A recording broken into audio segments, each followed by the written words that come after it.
이게 적금을 들기도 드는데 이 적금 드는 속도하고 집값이 오르는 속도를 비교하면 비교가 안 돼요. 그러니까 집값이 훨씬 빠른 속도로 오르더라고요.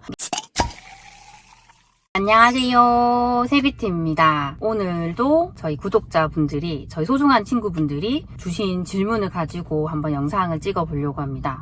눈에 띄는 질문 중에 이게 있었어요. 꾸준히 임할 수 있는 방법에 대해서 알려주세요. 결국 그 말이 내가 꾸준하게 부동산 공부를 하고 꾸준하게 투자할 수 있는 그 방법이 무엇인지에 대한 질문인 것 같았어요. 그래서 제 경험을 가지고 좀 말씀을 드리려고 합니다. 일단 가장 중요한 게 뭐냐면 항상 그 목적을 생각을 해야 돼요. 내가 왜 부동산 투자를 하려고 하는지, 그게 가장 중요하고, 그 목적만 있으면 저는 우리가 어떻게든지 움직인다고 생각을 합니다.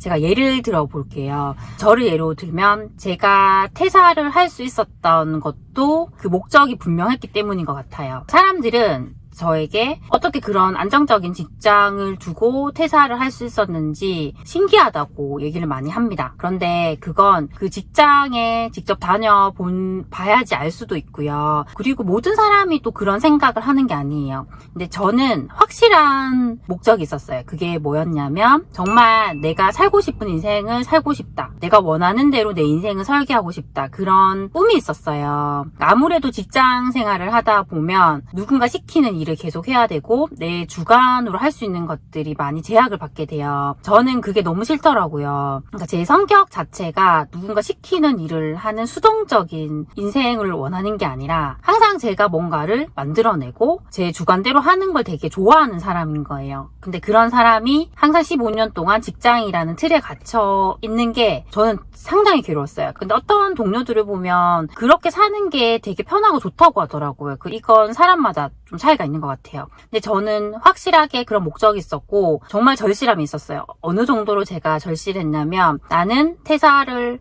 해서 내가 원하는 대로 잘 되지 않는다면 정말 아르바이트라도 해서 내가 돈을 벌겠다라는 그런 확실한 절실함이 있었어요. 그러니까 아르바이트를 하는 게 나쁜 게 아니지만 그래도 직장 생활을 하면서 돈을 버는 게 좀 더 안정적이긴 하잖아요. 그런데 그만큼 제가 이제 퇴사에 대한 간절함이 있었다는 거예요. 그러니까 그렇게 간절하니까 못할 게 없더라고요. 그래서 저는 더더욱더 새벽에 일어나서 그렇게 공부를 할 수 있었고 퇴사 준비를 할 수가 있었습니다. 부동산 투자도 마찬가지인 것 같아요. 저는 확실한 그 목적이 있었어요. 아무리 남편이랑 맞벌이 하면서 제가 돈을 벌었잖아요. 돈을 버는데도 살림이 나아지지가 않더라고요. 이게 적금을 들기도 드는데 이 적금 드는 속도하고 집값이 오르는 속도를 비교하면 비교가 안 돼요. 그러니까 집값이 훨씬 빠른 속도로 오르더라고요. 이게 상승과 하락기가 있긴 하지만 상승기가 왔을 때는 정말 빠른 속도로 올랐습니다. 그러니까 내가 아무리 돈을 열심히 모아도 그 속도를 따라갈 수 없다는 걸 알게 됐어요. 그리고 항상 저는 돈 걱정을 했어요. 둘이 열심히 버는데도 아이들의 대한 비용이나 저희 생활비라던가 고정적으로 나가는 비용들이 있잖아요. 그게 다 빠지고 나면 크게 남는 돈이 없는 거예요. 그걸 또 쪼개서 이렇게 살아야 되는 거예요. 그냥 그렇게 그냥 한 달 한 달을 겨우겨우 살아간다는 느낌 되게 많이 받았고 미래를 준비할 수 없다는 걸 알게 됐습니다. 그러다가 제가 이렇게 살고 있는 아파트와 다른 아파트를 비교했을 때 내가 그 아파트로 이사를 가고 싶은데 아무리 대출을 받아도 갈 수 없다는 걸 알게 됐어요. 이제 거기서 정말 확실하게 이제 현타를 느꼈기 때문에 저는 이제 부동산 투자를 해서 해야겠다. 이제 부동산에 미쳐야겠다 이렇게 생각을 하게 됐습니다. 그런데 이게 만약에 내 삶에 만족을 하는 사람들이 이런 감정을 못 느낄 것 같아요. 항상 중요한 건 그 결핍인 것 같아요. 저는 이만큼 돈에 대한 결핍이 강했기 때문에 움직일 수 있었고 제가 부동산 투자를 하거나 부동산 공부를 할 때 항상 힘든 순간이 있어요. 저희가 부동산 투자는 항상 사람과의 관계라고 했잖아요. 그 관계에서 내가 상처를 입는 일이 정말 많아요. 그리고 정말 누가 나를 속일 수도 있잖아요. 근데 그 순간순간에 내가 버틸 수 있었던 건 항상 저는 그 과거로 되돌아갔어요. 과거에 내가 어떠했는지, 내가 어떤 삶을 살았는지, 내가 그 삶에 만족했는지, 내가 왜 부동산 투자를 시작하려고 했는지 그걸 생각을 하면 다시 그 시절로 돌아가기 싫은 거예요. 어떻게든지 저는 변화를 하고 싶은 거예요. 그래서 그걸 생각을 하면서 제가 버텼던 것 같습니다. 있습니다. 그러니까 꾸준해지는 것에 있어서 가장 큰 이제 동기부여 요인은 절실함이고, 예전에 나의 힘들었던 그 시절을 되돌아보는 거라고 저는 생각을 해요. 지금도 제가 계속 새벽에 일어나서 공부를 하고 꾸준하게 제 루틴을 유지할 수 있는 이유는 그 절실함이 계속 남아있기 때문이에요. 그리고 저는 항상 목적을 재설정을 해요. 그러니까 만약에 제가 이 정도의 목적을 이루었다고 하면 거기서 끝나는 게 아니라 저는 다시 좀 더 높인 목적을 계속적으로 목표를 이렇게 설정을 하고 있습니다. 왜냐하면 우리가 그냥 그 목표를 이루었다고 하면 그냥 나태해질 수가 있어요. 그러니까 그게 내가 모든 내 인생에 있어서 내가 이룰 거 다 이뤘다 이렇게 생각을 해버리면 그냥 일상이 재미없어지고 무료해질 수가 있습니다. 그래서 저는 이루었던 그 목표보다 좀 더 높은 상위 목표를 다시 재설정을 해요. 그리고 다시 도전을 합니다. 그러니까 매일 아침 제가 감사일기를 쓰는데요. 그 감사일기를 쓰고 항상 제가 하는 작업이 저의 다음 포지션을 위해서 그 방향성을 설정을 해요. 그 방향성 설정을 할 때 항상 목적을 적습니다.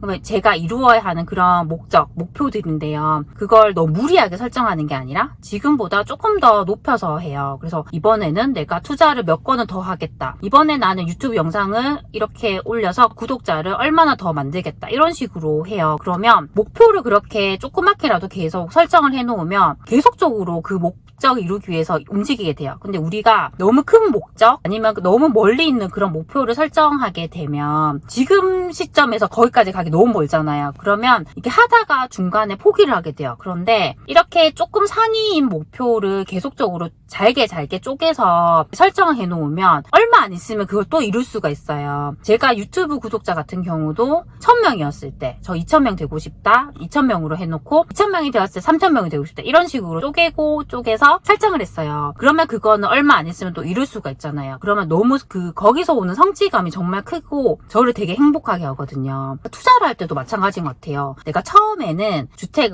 아파트를 하나만 사야지라고 해서 하나만 살 수 있잖아요. 그럼 그 안에 또 열심히 또 돈을 모으거나 대출을 받아서 시드머니를 만드는 거예요. 그 다음에 또 목표를 설정을 하는 거죠. 이번에는 또 아파트를 하나 더 사야지. 아니면 이번에는 지산을 사야지. 이번에 오피를 사야지. 이런 식으로 계속 새로운 이제 목표를 설정을 하는 거예요. 그렇게 하면 그걸 이루기 위해서 나는 또 그런 새로운 종목이라면 새로운 종목을 공부를 하게 되고 그게 나의 일상을 되게 재밌게 하는 것 같아요. 요즘에 저는 또 재개발, 재건축도 열심히 공부하고 있거든요. 다음 달엔 또 법인 강의를 신청했어요. 법인에 대해서 또 열심히 또 공부를 해보려고 해요. 이렇게 저도 강의를 하는 사람이지만 다른 사람의 강의를 들으면 정말 또 그분의 인사이트를 제가 얻을 수가 있고 제가 몰랐던 부분을 배울 수가 있어요. 그게 너무 재밌는 것 같아요. 무엇보다도 우리가 꾸준하기 위해서는 그런 목표들을 설정을 하는데 너무 높은 목표가 아니라 내가 이렇게 실현할 수 있는 선에 있는 그런 약간 상위 목표를 설정을 하시고 그걸 성취해 나가는 게 되게 저는 도움이 될 것 같고요. 그리고 가장 중요한 게 우리가 결과보다 항상 과정이라고 하잖아요. 그 과정이 재밌어야 돼요. 이 과정이 나에게 너무 힘들다면 나에게는 그게 괴로운 일이 될 수 있단 말이에요. 하지만 내가 이렇게 새로운 걸 배운다. 내가 이걸 통해서 나는 더 성장하게 된다. 이렇게 생각을 하면 그 과정이 너무 재밌을 것 같아요. 요즘에 저는 너무 재밌어요.